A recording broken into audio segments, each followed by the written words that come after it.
बच्चों, welcome to my channel. आज मैं आपको पढ़ाऊंगी कॉची लीनियर इक्वेशन का इम्पोर्टेंट क्वेश्चन। बच्चों, सबसे पहले हम जानेंगे कि यदि आपको एग्जाम में कॉची लीनियर इक्वेशन का क्वेश्चन दिया हो तो आप उसे कैसे पहचानोगे कि यह डिफरेंशियल इक्वेशन का कौन सा टाइप है। तो बेटा, आपको जो भी डिफरेंशियल इक्वेशन दे रखी हो, आप उसकी लेफ्ट हैंड साइड पे ध्यान देना। लेफ्ट हैंड साइड में आपको x के मल्टीप्लाई में मिलेगा dy/dx। इसी तरह से एक्स स्क्वायर के मल्टीप्लाई में मिलेगा d2y/dx² और एक्स क्यूब के मल्टीप्लाई में मिलेगा d3y/dx³ और y के मल्टीप्लाई में मिलेगा कांस्टेंट। ये बेटा कॉची लीनियर डिफरेंशियल इक्वेशन की पहचान होगी। अब हम बात करेंगे कि इस इक्वेशन को सॉल्व कैसे किया जाता है। अब बच्चों, आप जानते हो कि डिफरेंशियल इक्वेशन में लेफ्ट हैंड साइड और राइट हैंड साइड होती है। तो बेटा, कॉची लीनियर डिफरेंशियल इक्वेशन की जब हम लेफ्ट हैंड साइड को सॉल्व करेंगे तो आपको x dy/dx, इसकी जगह बेटा आपको dy पुट करना है। ठीक है, x² d2y/dx², इसकी जगह आपको d-1y पुट करना है। इसी तरह से x³ d2y/dx³, इसकी जगह d-1 d-2y पुट करना है। बच्चों, इनको जब आप पुट करोगे तो बेटा लेफ्ट हैंड साइड सॉल्व होगी और हमें CF पता चलेगा। अब बच्चों, हम राइट हैंड साइड की बात करते हैं। बच्चों, राइट हैंड साइड में हमें x = e⁻z पुट करना होता है, या आप कह सकते हो कि z = आपको log x पुट करना होता है। इन दोनों की हेल्प से हम कॉची लीनियर डिफरेंशियल इक्वेशन को सॉल्व करेंगे। तो चलिए इस इंपॉर्टेंट क्वेश्चन को अब हम सॉल्व करते हैं। आप इसे लिख सकते हो d-1y,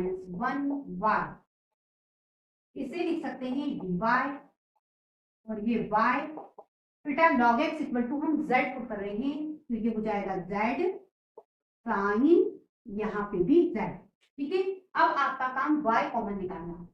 d का अंदर मल्टीप्लाई करेंगे तो d² - d + d और यहाँ 1, तो ये y कॉमन। ठीक है, और ये z sin z, ये कैंसिल हो गया। d² + 1 y = z sin z। अब हमारा काम d की जगह m पुट करना, तो ये हो जाएगा m² + 1 = 0, तो m² हो गया -1, तो m हो गया ±i। इसके आगे हम 0 लगा देंगे। बेटा, ये जो m की आपको वैल्यू मिली है या फिर ये रूट्स मिले हैं, यह इमेजनरी है या फिर ये कॉम्प्लेक्स नंबर में है। तो बेटा a = हो गया 0 और b = हो गया 1। CF इस फॉर्मूले की हेल्प से निकलेगा। CF = e⁻0z C1 cos z C2 sin z। हमने इस फॉर्मूले में a और b की वैल्यू पुट करी थी। ठीक है, अब e⁻0z बेटा 1 होता है, तो CF बच्चों यही बनेगा। अब हमारा काम PI निकालना।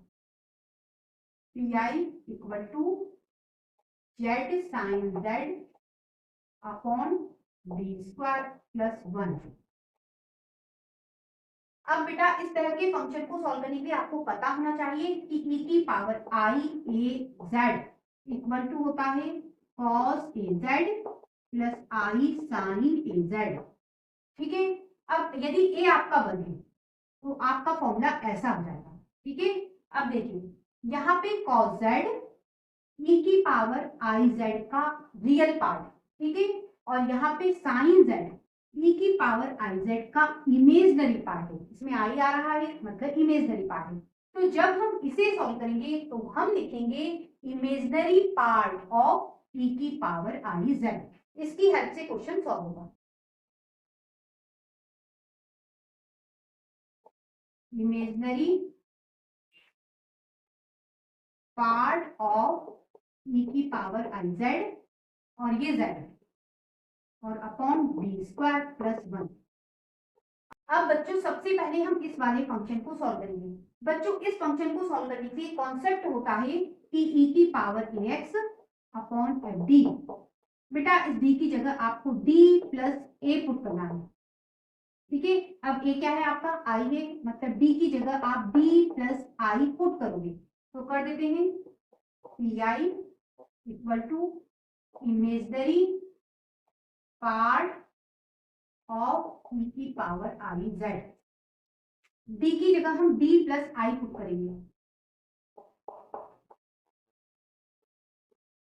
तो बेटा ये वाला पार्ट सॉल्व हो जाएगा और ये जेड। अब बेटा इसे हम रफ में सॉल्व कर लेते हैं। इसे आप सॉल्व करोगे तो आपको मिलेगा डी स्क्वायर प्लस आई स्क्वायर प्लस 2di और ये प्लस 1। बेटा आई स्क्वायर होता है -1, ये कैंसिल हो गया, आपको मिलेगा डी स्क्वायर प्लस 2di। इसकी जगह हम अब ये लिखेंगे p I equal to imaginary part of e की power i z upon d square plus 2di z. अब बच्चों इस फंक्शन को सॉल्व करने के लिए आपको बेटा यहाँ पे 1 बनाना होगा, तो 1 कैसे बनेगा उसे समझते हैं। देखिए डी स्क्वायर प्लस 2di, बेटा आपको यहाँ पे 1 बनाना है तो आपको इसे कॉमन लेना होगा, तो 2di कॉमन ले लेते हैं। यहां से कॉमन लिया तो 1 बन गया और यहाँ बेटा डिवाइड में चला जाएगा। ठीक है, ये हो गया 2di, ये 1 प्लस डी से डी कैंसल तो ऊपर डी बचा और अपॉन में 2i। बच्चों इसकी जगह अब हम ये लिखेंगे इमेजनरी पार्ट ऑफ ई की पावर आई जेड, ये 2di 1 plus d upon 2i into Z.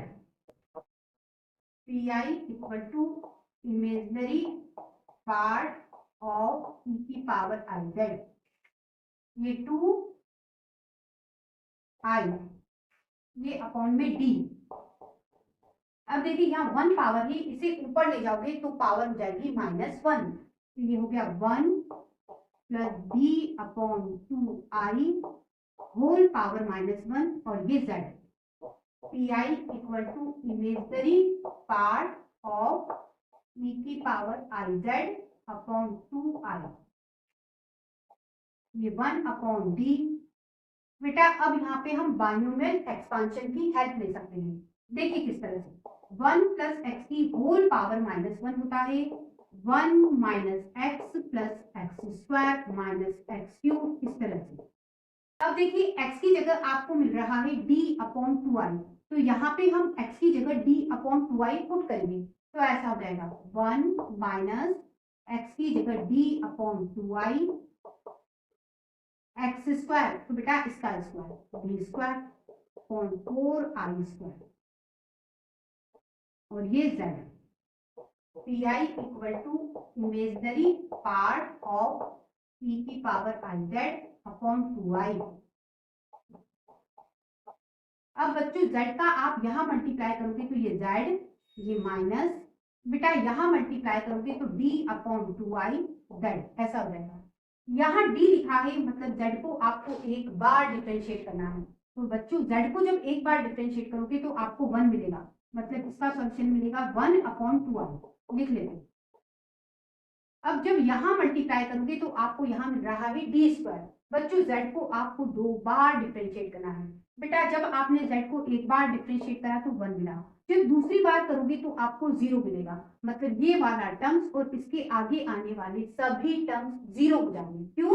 क्योंकि d की पावर बढ़ती जाएगी, आपको डेरिवेटिव 0 मिलने वाला है, तो ये टर्म्स और इसके आगे के सभी टर्म्स 0 होंगे, मतलब पी आई बेटा सिर्फ और सिर्फ इतना ही बनेगा। ठीक है, p I equal to imaginary part of e की power i z upon 2i।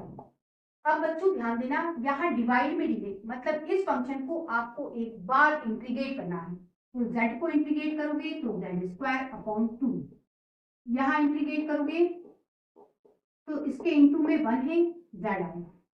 ठीक है, अगली स्टेप में बेटा आप आई से ऊपर और नीचे कर दो मल्टीप्लाई, तो यहाँ आई स्क्वायर गया। ठीक, अब देखिए आई स्क्वायर क्या होता है -1, तो बेटा यहाँ माइनस आ जाए। ठीक है, p I equal to imaginary part of e की पावर आई जेड, ये -2। बच्चों आप यहाँ से 2 कॉमन निकाल लीजिए। ठीक है, यहाँ से 2 आपने कॉमन निकाला। अब बेटा आई का अंदर मल्टीप्लाई कीजिए, तो ये हो जाएगा Z square i minus Z I और ये अपॉन आई। ठीक है, तो बेटा आई से आई कैंसिल हो जाएगा। P I equal to imaginary part of e की पावर आई जेड और अपॉन -4, ये z square i minus Z.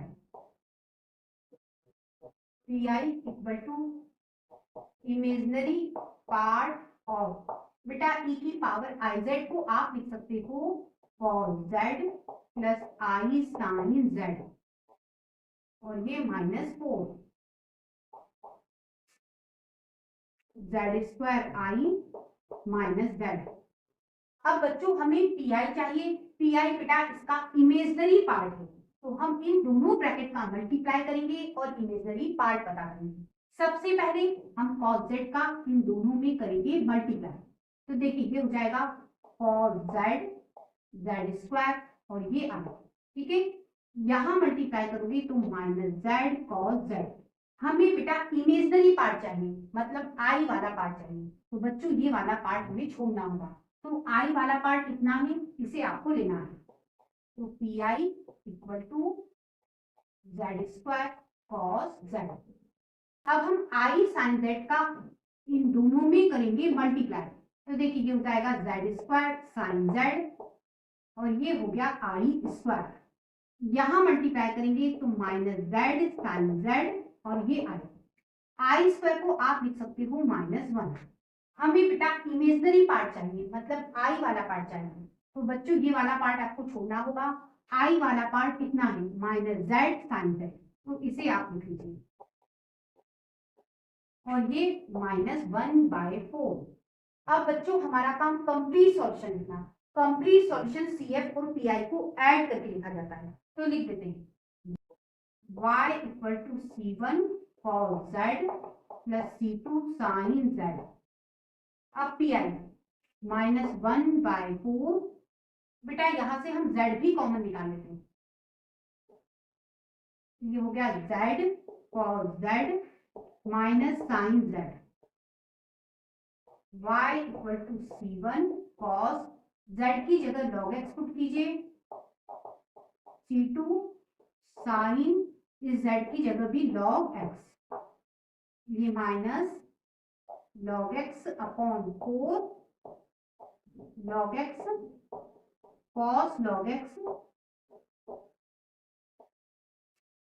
Minus sine log x। इस तरह से बच्चों ये क्वेश्चन सॉल्व हो गया। नेक्स्ट टॉपिक के साथ फिर मिलते हैं, तब तक के लिए गुड बाय।